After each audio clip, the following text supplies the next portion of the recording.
Marahil kung tatanungin ko kayo kung sino ang paborito ninyong teacher o guro, ay mayroon at mayroon kayong may ibibigay na pangalan ng isa o higit pang mga guro na hinahangaan nyo dahil sa husay nito sa pagtuturo o estilo nito kung paano niya hawakan ang kanyang klase. Marahil hindi lang siguro ang pagtitinda ng yema at pastillas ni ma'am ang maaalala nyo. Ano to, palengke? Oh no! Pero syempre, maaaring tumatak din sa inyo ang naging ambag nito sa inyong edukasyon at kung paano niya mas pinatunayan sa inyo na ang edukasyon ay mahalaga sa bawat tao. Sa kwento natin ngayon ay magagawi tayo sa bansang Kenya kung saan hinangaan ito ng kanyang eskwelahang pinagtuturuan at kahit ng buong mundo. At tinawag siyang World's Best Teacher. Bakit kaya?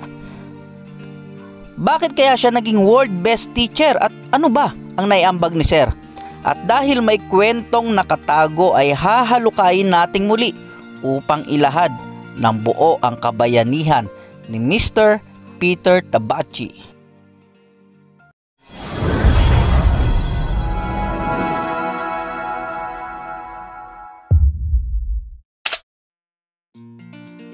Ang Kenya ay isang bansang sakop din ng Afrika at masasabi nating hindi din mayaman na bansa. Ngunit sa Afrika, ang Kenya ang nangunguna sa agrikultura na kung saan nag-e-export din ito ng mga kape at ilang mga pangunahing produkto ng bansang ito. Gayunpaman, hindi maitatago sa atin na ang bansang ito ay malaki din ang rate ng mga tao o kabataan nang hindi nakakapag-aral dahil na rin sa sobrang kahirapan at syempre itinutuon na lamang ang kanilang buhay sa pagsasaka, partikular sa mga rural na areas o mga probinsya nito. Ang pagsasaka din ang naging tulay ng mga tao dito upang may maihain sa kanilang hapagkainan at may maipanggastos sa pang-araw-araw na takbo ng buhay. Ngunit sa kabila ng kahirapan ng buhay sa bansang ito ay sadyang meron pa ding mga tao ang taos-pusong tumutulong sa mga nangangailangan. Sa madaling salita ay Good Samaritan na may tuturing. Si Peter Tabachi, ipinanganak noong 1982, ay isang science teacher at brother o isang praile sa Querico Mixed Day Secondary School at inilaan niya ang kanyang pagtuturo at pagtulong sa mga estudyante ng nasabing eskwelahan. Hindi lang pagtuturo ang tinutukan ni Peter Tabachi kundi pati ang pagtulong sa mga kapuspalad ng mga estudyante ay kanya din tinutukan. At bilang isang brother ay tinuturuan na din ang mga kabataan na mga salita ng Diyos. Hinangaan ang kanyang pagtulong na ito ni Sir Tabachi na halos 80% ng sahod nito ay inilalaan niya sa pagpapakain ng kanyang mga estudyante, ang pagbili ng mga materyales ng eskwelahan at mga textbook para sa kanyang mga estudyante. Marahil may iisip mo na parang sobra-sobra na ang pagtulong na ginagawa ni Sir sa kanyang mga estudyante na halos 100% discount na ang ginawa nito at ipamigay na ang kanyang buwanang sahod sa pagtulong at baka masasabi mo din na isang kahangalan ang kanyang ginagawa. Pero syempre, hindi natin masisisi si Sir kung ito talaga ang kanyang passion at nakakagaan sa kalooban niya ang pagtulong sa kanyang mga estudyante. Dahil para sa kanyang edukasyon ay nararapat na ibigay sa mga kabataan. Ang nagiging hadlang lamang ay ang kahirapan ng buhay. Simula pa lamang na magkaisip si Peter Tabachi ay namulat na ito sa hirap ng buhay sa kanilang lugar. At sa araw-araw din na pagpasok ni Peter ay nakikita nito ang mga kapwa niya bata na dapat kasabay nito sa paglalakad patungong eskwelahan upang magbasa at magsulat. Ngunit nakikita ni Peter na mga pala, piko at mga gamit pananim ang bitbit ng mga kapwa niya bata upang tumulong sa mga magulang sa pagsasaka.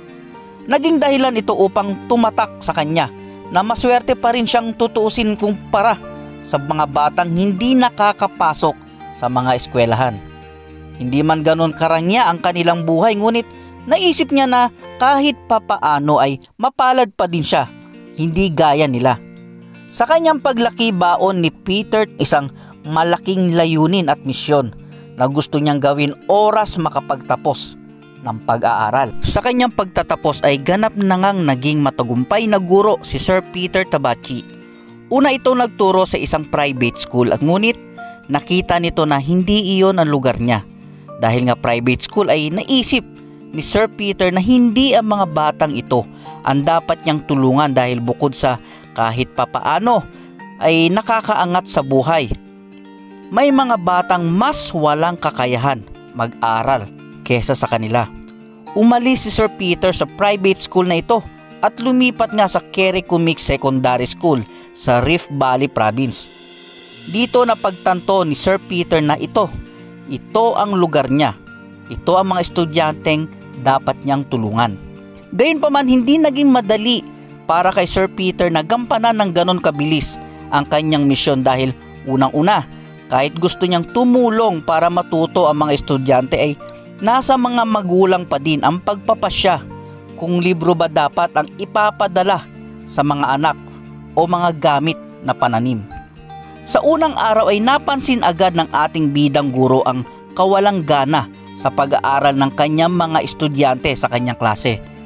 Ang madalas na pagliban ng mga ito ay agad ding napansin ni Sir Peter na kung minsan ay pinupuntahan pa nito ang mismong bahay ng estudyante at doon tinuturuan ang bata upang hindi nito malaktawan ang kanilang leksyon.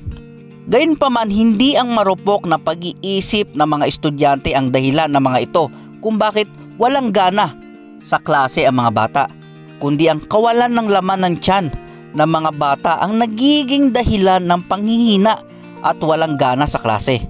Para sa kanya, ang pagkain at ang pagkalam ng kanilang mga sikmura ang malaking balakid upang maging aktibo sa kanilang aralin. Kumbaga, kung ang guro ay nagsasalita ng kanilang aralin, ang kumakalam na sikmura naman ang sumisigaw ng kanilang kahirapan at problema sa buhay.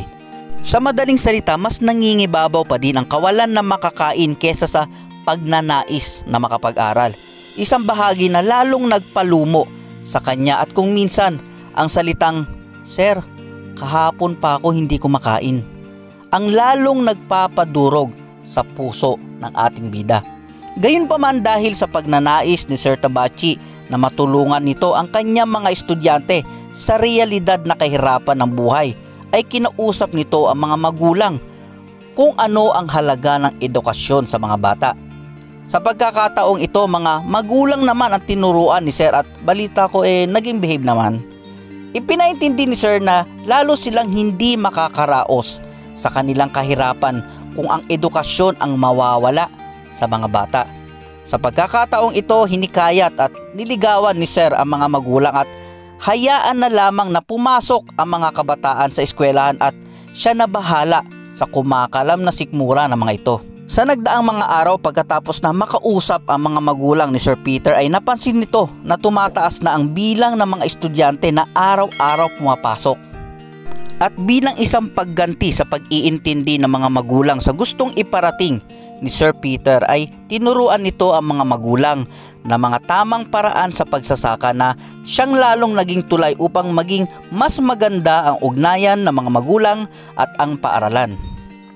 Sa palaging pagtulong at pagpapakain sa mga batang ito ang halos araw-araw na ginagawa ng guro sa mga estudyante. Ubusin man ni Sir ang lahat ng kanyang sahod ay no problem ito dahil alam niya na balang araw ang mga batang ito ang mag-aangat ng estado ng kanilang pamilya at yon ang misyon niya. Gayunpaman, ang isa pang naging problema ng guro ay ang kakulangan ng paaralan ng mga libro upang siyang magamit ng mga estudyante.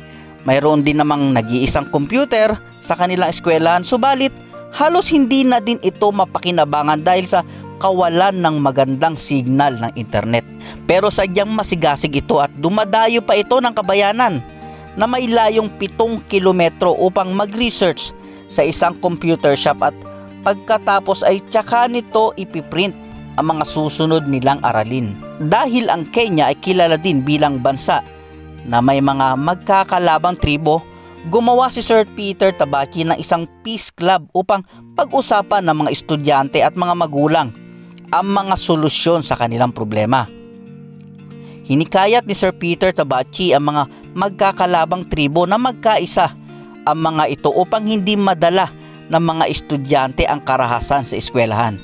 Dahil sa patuloy na pagtulong at pagtuturo ni Sir Peter ng science at matematika sa mga estudyante ay naging tulay ito upang manalo ang kanilang school sa isang competition sa United States na kung saan nakagawa ang mga estudyante ng electricity dahil sa halaman. Nanalo din sila sa isang competition sa Royal Society of Chemistry sa United Kingdom.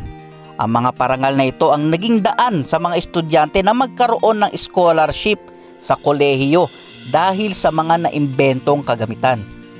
Isa itong malaking impact at napakalaking pagkilala sa kanilang eskwelahan na nakatayo lamang sa isang rural area at tinaguri ang Best School in National Science Competition sa Africa. At dito, ibinida ni Sir Peter na ang pag-aaral ang numero 1 aabot sa pangarap ng mga kabataan. At balang araw, ang mga batang ito na galing sa mahirap na pamilya at napakahirap na komunidad ang magkakaroon ng magaling na mga scientists, engineers, doktor at mga arkitekto na kikilalanin sa buong mundo. Dahil sa ipinakitang sakripisyo at pagtulong ni Sir Peter Tabachi, pinangaralan siya sa Dubai noong 2019 bilang Global Teacher Prize. Sa mahigit 10,000 nominado sa iba't ibang bansa ay pinalad si Sir Peter na manalo sa nasabing parangal at mag-uuwi ng $1 million. Pero syempre, ang pera ay ibibili niya ng mga gamit sa kanilang eskwelahan upang mas lalo nitong mapalawak ang kaalaman ng mga estudyante ng Querico Secondary School. Sadyang ang mga magigiting na mga guro ang pangalawang magulang ng mga estudyante.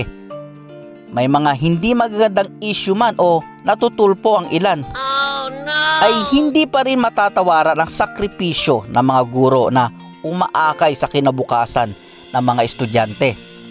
Kaya mga classmate, ano mga magandang ugali ng inyong guro ang inyong nagustuhan? Hindi yung pagbabato ng eraser ha. I-komento lamang po sa ibaba para malaman namin ang inyong istorya. At dito na po nagtatapos ang ating isa na namang kwento ng kabayanihan. At syempre, kung nagustuhan nyo ang ating video ay huwag nyo pong kalimutang pindutin ang like button. At kung hindi ka pa kasama sa tropa ay isubscribe mo na yan kasabay ng pagbatingting ng ating kampana para sa long-term relationship. So paano? Uwian na naman. Bye-bye you!